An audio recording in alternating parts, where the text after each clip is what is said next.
Welcome to Empire Building, the podcast where we talk about building big businesses and even bigger lives. I'm your co-host, Wendy Papazian. And I'm Seychelle Van Poel. Today, we have a very special guest for you. We have the one... Very special. Very special. We have the one and only Diane Griffin with us. And Diane, you all need to know, she is an international businesswoman with an insurmountable work ethic. Like, oh my gosh. And her drive for building and leading businesses and a desire to create endless opportunities for anyone around her. Like, if you're in Diane's world, you are a lucky duck, let me just tell you. It's true. It really is. You know, and not only does she play a major role in leading organizational strategy across multiple businesses with Keller Williams Realty as both a business owner and a coach, Diane really has a passion for amplifying the voices and lives of women around the world. And so much so that she is actually the co-founder of the $5 Network. She's currently the chairman of the board with Keller Williams United Kingdom. And in her spare time, you know, just because that wasn't enough, she also is a fantastic mother of two very smart and dynamic daughters. She's a competitive triathlete, and she's currently training for her second Ironman right now, you guys. Like, just think about that for a minute. And she's a tireless advocate for the communities that she lives in. She serves on nonprofit boards and advisory committees all throughout the Grand Rapids, Michigan areas. All right. So before we begin, Diane, I'd love to hear your story. What was life like for you growing up? Life was great. It was actually pretty simple. I grew up on a farm in Cincinnati, Ohio, and we just had 5 acres and some barns and lots of animals. So I grew up taking care of a lot of animals and also primarily horseback riding. So I showed hunter jumper and 3-day eventing, and I actually have my colors fox hunting, which isn't something many people have the opportunity. I did not know that. Yeah, I did not know that. That's incredible. You're also very good at braiding. Yes, you are very good at braiding. I learned, which is, I think, because of you learned all that. You have to braid horses, right? And tails for shows. And it was a really interesting way of growing up because while most people in high school were doing all the things that you do in high school, I guess, I was extremely into my horses, which meant every Saturday morning we had a fox hunt. So in order to, and when you're a young person at a fox hunt, it's very rank. So as a very young member, you have to be there very early. Like, I had to get there well before the sun came up, be sure all my stuff was ready, my horse was ready. And then as more experienced members of the hunt came in, I would help them get their horses ready and basically do all their things to earn respect and credentials, and you move up by earning that. And so the quickest you can get your hunt colors is 2 years of consistent hunting. You can't miss a hunt. Wow. And you have to do all the socially proper etiquette related things. And I did. I was the first person to be 3rd generation to get colors in my hunt. So it was a very big deal, and I was quite young, but it meant you don't really do anything that you would do in high school, right? You have to go to bed, you know, in order to be up at 3 a.m. because you have to feed your horse for an hour. They have to have an hour to digest, you know, all this stuff. So not normal. And so I grew up, in Cincinnati doing that and really loving it. And I went to the University of Evansville in Indiana and got my bachelor's degree there. In public relations and interpersonal communication skills training. And then from there I got my first job in Grand Rapids, Michigan, which is where I still am. That's just amazing. Awesome. You know, so then we're going to fast forward here for a minute. And I want us now to go to present day, but maybe 5-6 years ago, present day, right? So we're going to fast forward, and Diane has been through growing businesses and all these different things. And I want us to fast forward to 5 or 6 years ago, you know, when we all were getting to know each other really pretty well during that time, you know, and I would love for you just to share with our listeners today sort of where you were in your life and what was going on in your world at that point. Yeah, I think it's probably just for reference. I got into real estate 16 years ago. And so that 5-year question is, me already into real estate for about 10 years. And those first 10 years were really hard and very exciting and all those things. And so it's probably important to understand that when I got into real estate, I was a single mom with an infant and a toddler and enough money to live for 3 months. So that was the framework. I don't have any family in town, and my family wasn't willing to join this effort, shall we say.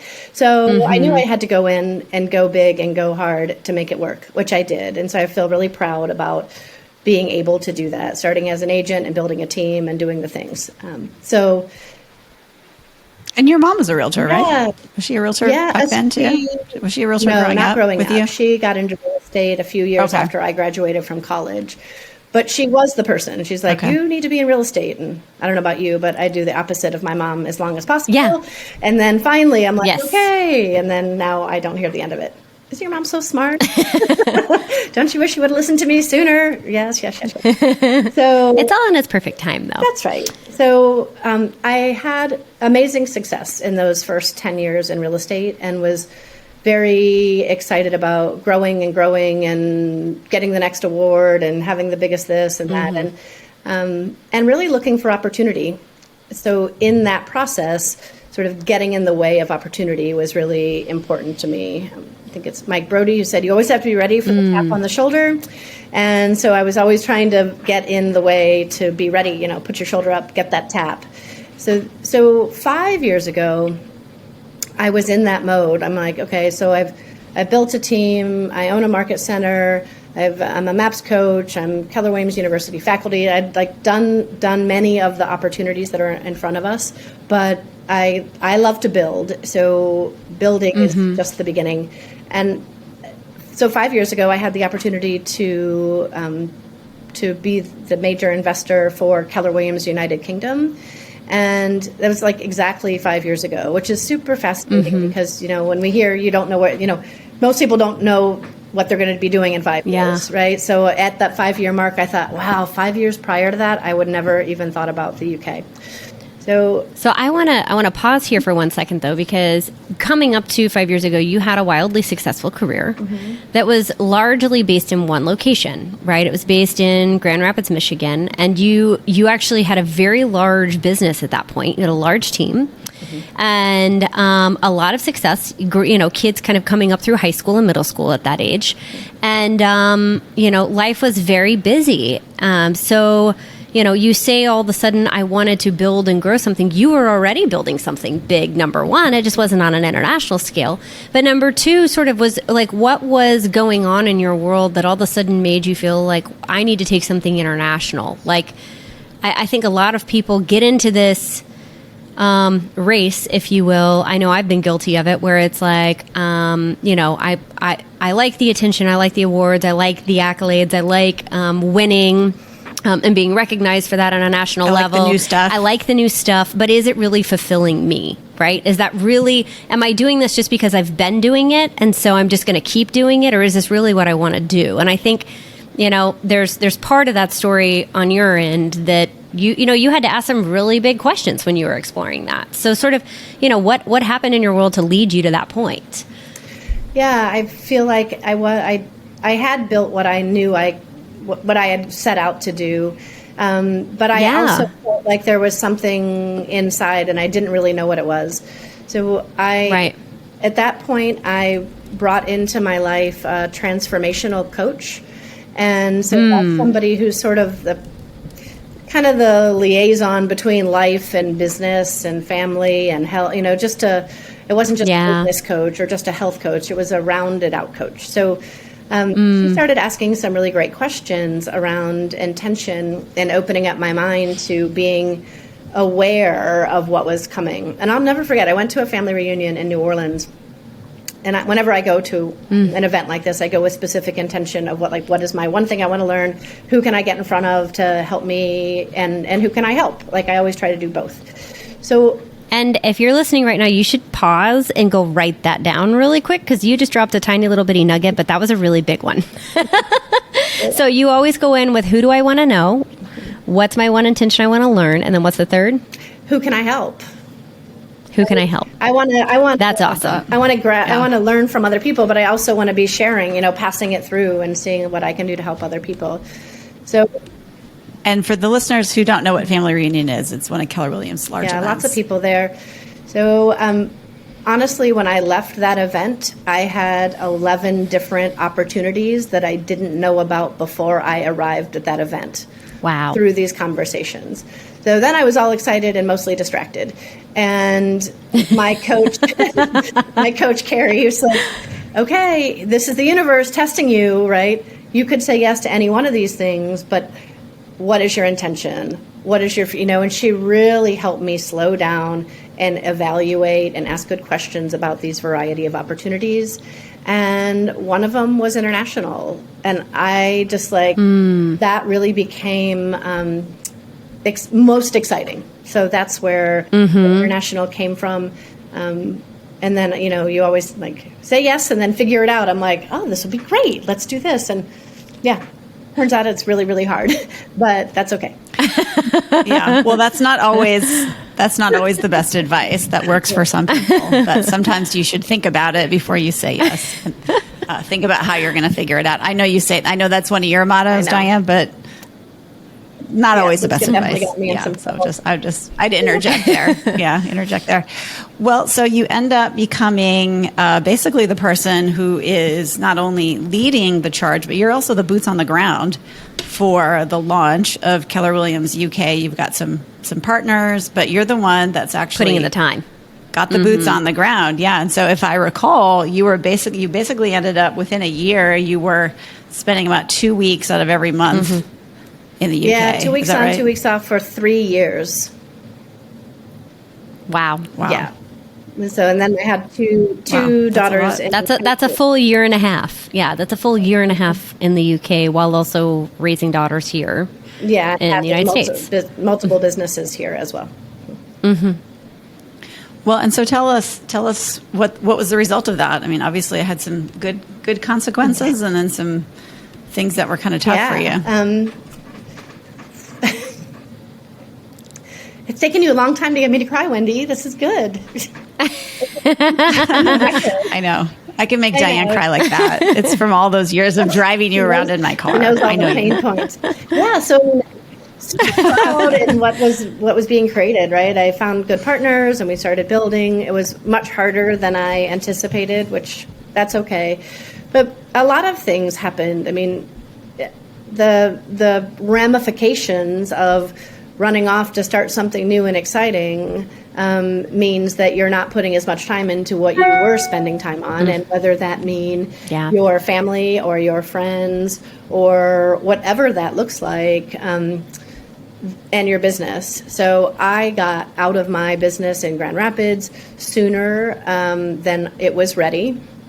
That created quite a decline in my local business, which was a huge financial impact.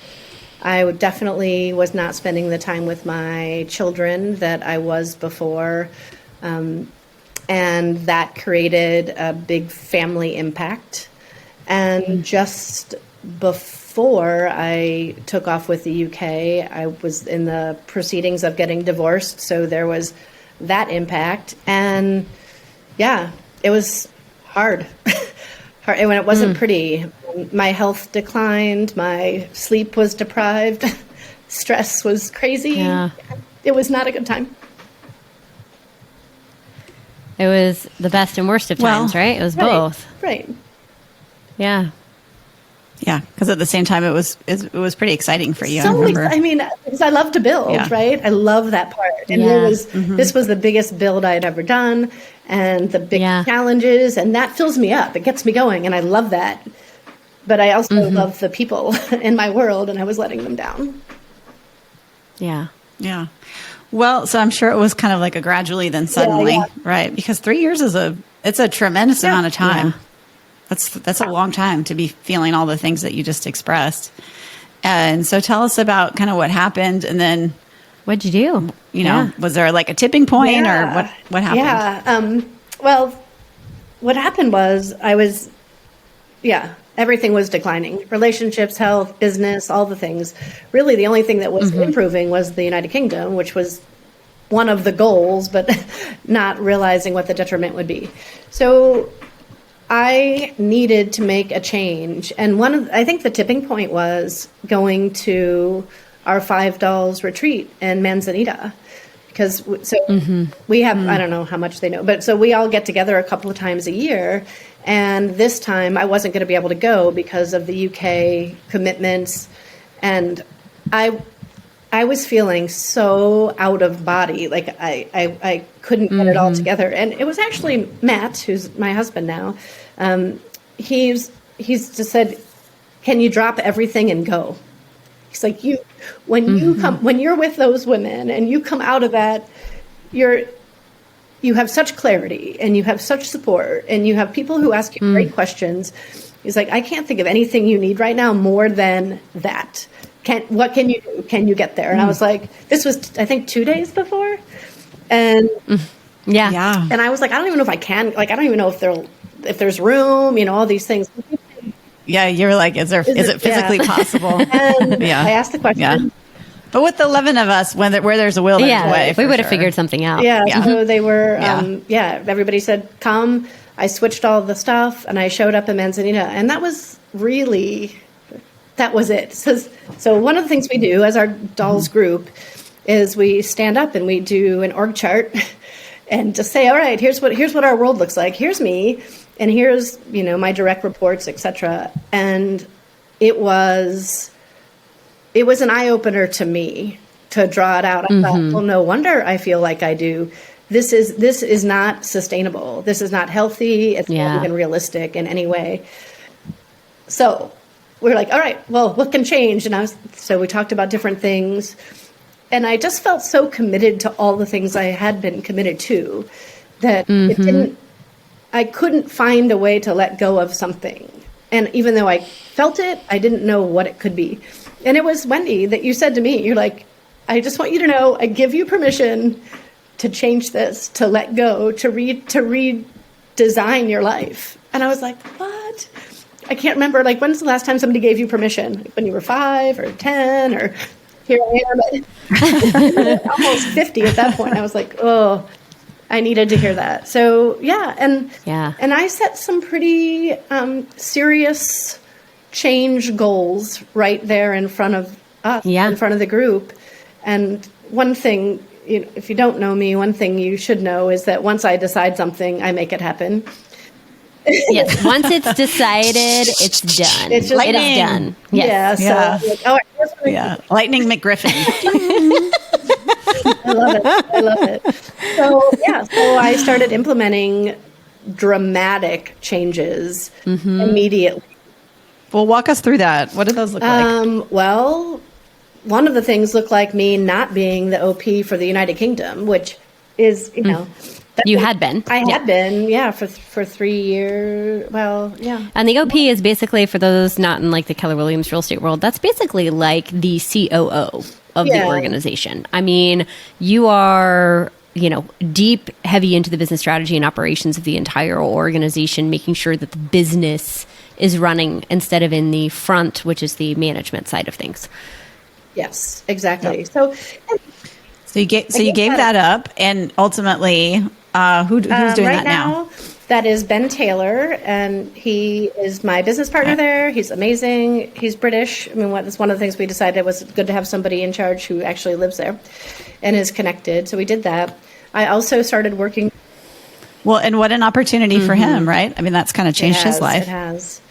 And I think that sometimes that we forget that is that when we are doing all the things, we're not creating opportunity for anyone else. Yeah. And so really what you did was you were able to give up what felt like you probably felt like you were letting people down, giving up, right? Or letting people down or whatever, just knowing you.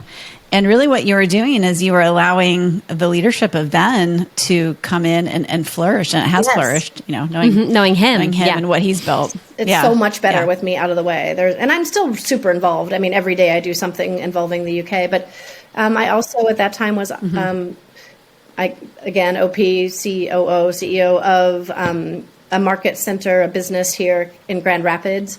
And that was another identifying, like, what am I doing? I don't need to be that person here either. So I replaced myself with one of my business partners, Lisa Costanza. So she's now in charge of that.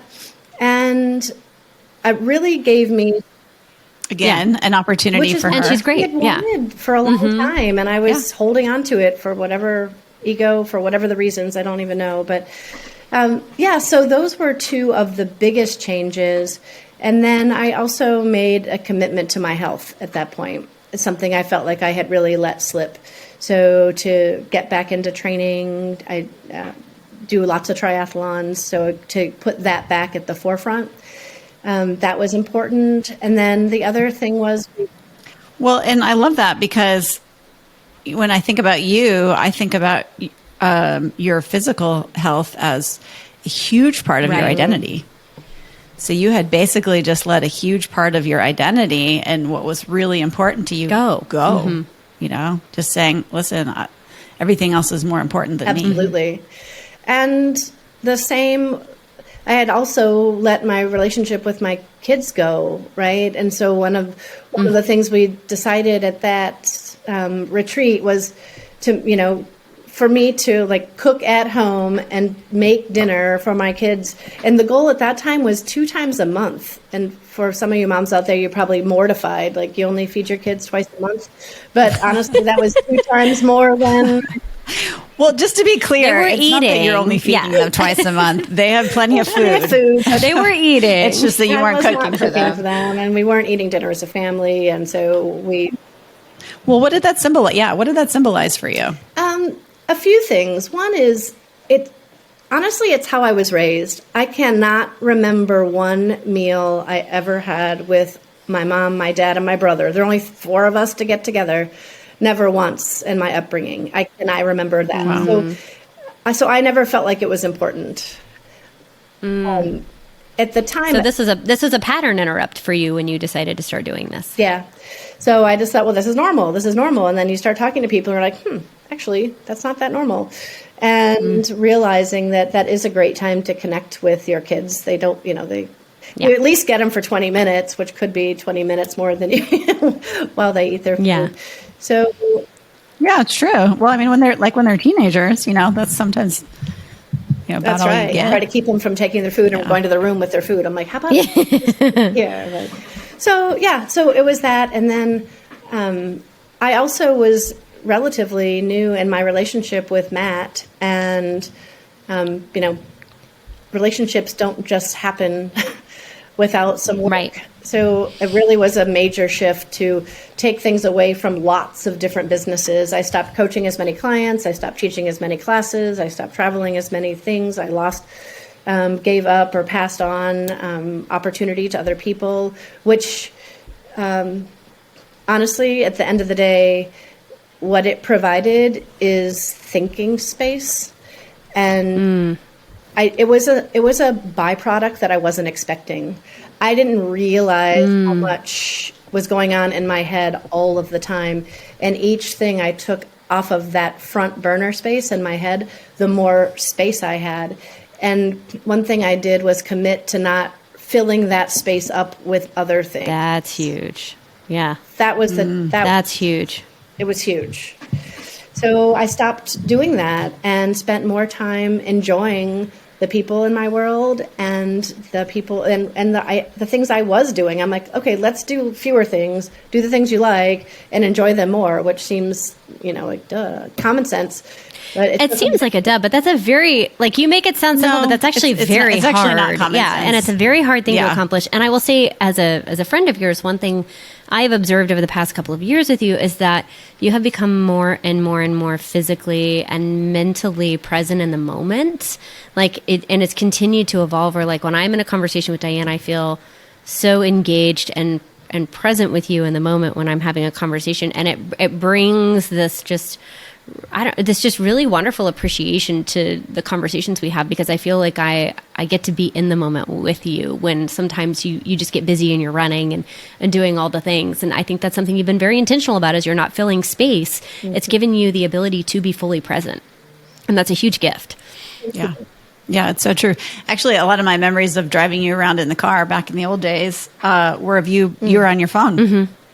And I was always annoyed because I was like, here I am spending time with you. I'm basically your taxi driver and you're just checking your email the whole time. Yeah, so. But then we translate that though. Like you and I took a drive back a year ago from one of the trips. Diane and you were not on your phone at all for a 3-hour car ride. Yeah, it's definitely different. And Wendy, even, I remember one of our rides and you're like, it'd sure be nice if you put the phone down and paid attention to me. And I thought, good for you for saying so. And it hit me like, oh, and I thought, I do this all the time. You know, it's like that gradually, then suddenly. Gradually you check a little bit, check a little bit, and suddenly it's nonstop. And I thought, well, this is probably the way everyone in my life feels, not just Wendy, right? My kids and my partners and my Aren't you glad you have a loudmouth friend? Sometimes like I am. Sometimes is the key word. Sometimes I'm like, We love you, Wendy. we do. Somebody has to be brave enough. I take my validation where I can get it. We'll put that in the book. That counts in the journal. You can put that in there. Yeah. Well, so I guess why don't you already shared some great lessons. Tell me, kind of fast forward to now, maybe tell us a little bit about how your life is different and maybe how it's better. And then if there's any lessons that you learned from saying no to say yes to the things that matter most. Yeah, it's actually been more profound than I would have imagined. For other people, they're probably like, well, yeah, of course. But it really took me being in it to be able to see it. So one of the things I did when I came back to Michigan in a full-time capacity is really evaluate the business. Because when I returned, Griffin Properties had 6 agents that it wasn't going very well, right? And I thought, we're spending a lot of time trying to get people to do things, and that's okay. And it was exhausting and not fulfilling. And what I realized was what I need to do is pare it down, get a handle on it, really simplify it, and just build on that. And I was real clear that I wasn't looking to build another big business. What I was looking to do is continue this balance, continue to have the thinking time that I've had, but kind of get back into it. And partly had to do with this market. I mean, this decision was happening right as COVID started, and it was all the Zoom stuff. And then as it started to open up, Kendall Weber, who is my business partner, we've been together for 8 years. She and I just went out, and I love her. She asked me some really tough questions, and she's basically, what do you see yourself doing, and are you committed to this? Was her question, and she's like, I don't want you to answer right now. I just want you to think about it, and I want you to come back to me and tell me, are you committed to doing what we're talking about, which was essentially revamping Griffin Properties, which included me being in it wholeheartedly, buyers, sellers, doing the things I had done 16 years ago, but hadn't done in 10 years probably. And I didn't answer right then. I really needed to think about it. And I did. And I came back to her in very sincere, wholehearted, and said, I'm in. Let's do it. And part of that was, what do we want to do after that? So we need to do this to get to where we want to go. Can we do it without disrupting our lives completely? And one of the things she really wanted to do was travel. And I was like, can we do this? Can I be here and now you go travel? And can we work it out? And we decided we could. And I will tell you, that was over 7 months ago. And our world is completely different than it was then. And so I'm enjoying helping buyers and sellers, which I hadn't done in years. Kendall is traveling all around, and we're doing all of our things. And we're helping clients. We have our average price point is more than doubled since I've been doing the sales. And so right now we're needing to do just what we need to do. We're not trying to set records. We're not trying to be number one. We're just doing a really, really great job for clients. And it feels lovely. And I'm spending time with my family, and I'm spending time with Matt, and I'm still on my health. And and I have thinking time, and I have some really great friends. And I'll tell you, I have fewer friends than I had before. That was one of the thinking time lessons, that I was trying to keep up with a lot of people. And I gradually stopped reaching out to some people, just, and thought, well, if they reach out to me, great. It wasn't like I don't like them. I just didn't have enough time to go deep with the people, with everybody. Everyone. Yeah. And what was fascinating is how many people don't reach out. And I was like, oh. So I didn't realize I was in the cycle of I'm the one. And if you stop being the one, to see if anybody else shows up as the one. And when they don't, it's like, okay, well, and it's not that it's bad. It just means maybe it's not our season. Maybe they'll show up again later, or I will, or something different. But even that simplification created more peace. I feel very peaceful, more so than ever before. And not any less driven, just more intentional. I love that. Wow. So and so, I love that. Gosh, that's just fantastic. Well, and I just would say I'm really proud of you, because I know how hard that decision was for you. And we've all been there, where we're so busy that we don't have any time to reflect or think about all the things that are going on. It's almost like we stuff our plates full so that we don't have to think about it. Right? It's almost easier being on autopilot, because for some of us, we don't know what to do in the car with a friend when we're not checking our email. We just don't know. And so I'll acknowledge that. It's sometimes hard to be still.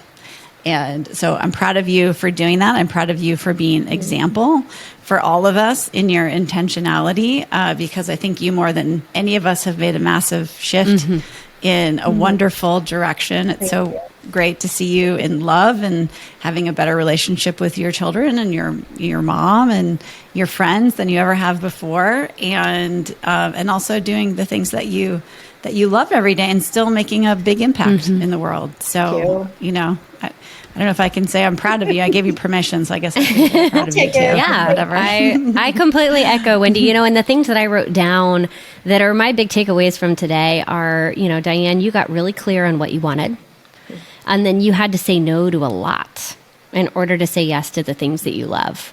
And then when you said no to those things, you were very intentional about not replacing your freed up time with busyness, but instead keeping that as thinking time, which, I would argue is probably even harder than saying no, is then not saying yes to everything else again and filling it up. I know that's a fail forward I've had before, still sometimes do. And then you stopped the relentless pursuit of more, because you started the relentless pursuit of your passions and your joys instead, and when you let go of that and fully committed to your passions, that all of a sudden freed you up to live your absolute best life. And that's just incredible. I know a lot of people listening today are going, that's what I want, and that's where I want to be. So I love that. I'm glad. Well, hopefully people can recognize before they get as strung out as it feels like sometimes you have to get to the edge of the cliff, and you need somebody to give you permission. Is to get that sort of permission sooner right. Sometimes it's not easy to see. So one of the lessons for me is about who you're around, right? I don't know if I wouldn't have had that opportunity to be with y'all in Manzanita and have that opportunity to share the true disaster I was in the middle of, and be able to be vulnerable in that way. And I don't know how much longer that would have perpetuated. So I did coin it Operation Simplify.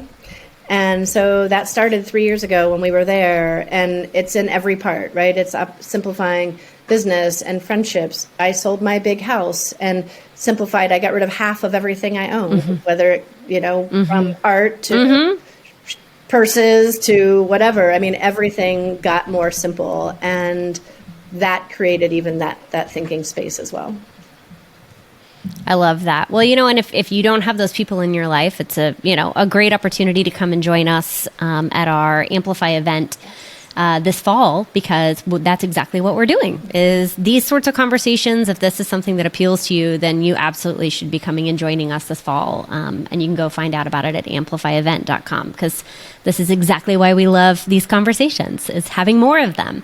So, Diane, I can't thank you enough for joining us today. I learned a ton, and I feel like I already knew you really well. So I have lots of notes and takeaways.